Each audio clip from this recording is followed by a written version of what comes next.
a short distance each day. So that way, it took us about 10, 11 days from the point he crash landed.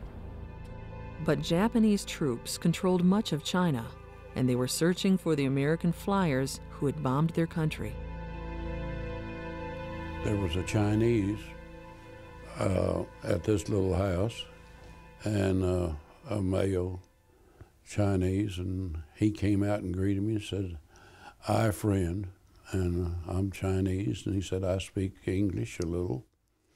And so I said, "Man, this is really great. I've got it made." Just as we approached the house, there was about 15 Japanese came out from behind the house with bayoneted rifles. Finally, one of the ranking officers came in and said that I was a prisoner of war of the Japanese. Colonel Doolittle felt that he was going to be court-martialed because all the airplanes were lost, and he couldn't account for all the crews.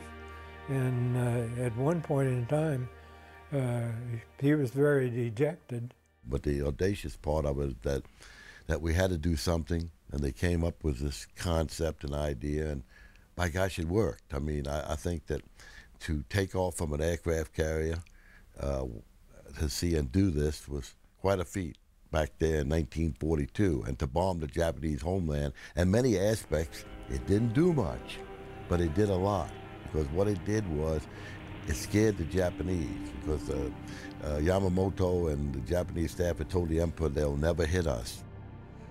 Colonel Doolittle didn't want to leave till he could account for all of the people, and also to try and persuade the Chinese to do as much, give them as much help as they could.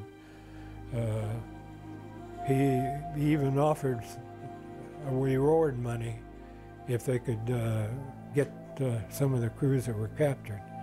When we started moving, it took about 10 days.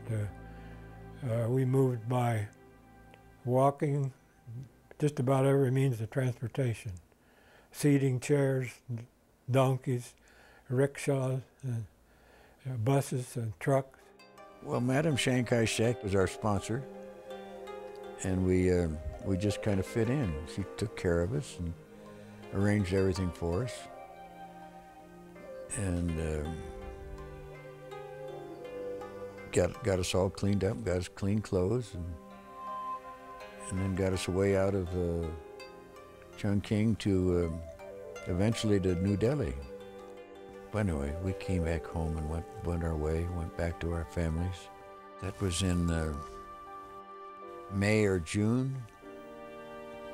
And on the 8th of September, I was in England on my way back to war. But there were 8 raiders that Jimmy Doolittle could not find. All 5 crew members of Plane 16 had been captured by the Japanese, along with 3 from Plane Number 6. Some were men of strong faith, but Corporal Jacob DeShazer was far away from God. His heart was filled with hatred for the Japanese, and now he was in their hands. In the weeks to come, he would face torture and malnutrition, then endure endless months of solitary confinement.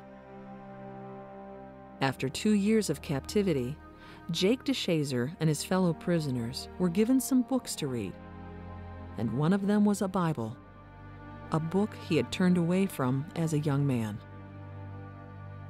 In what seemed to be the most God-forsaken place on earth, he would discover the truth of these words.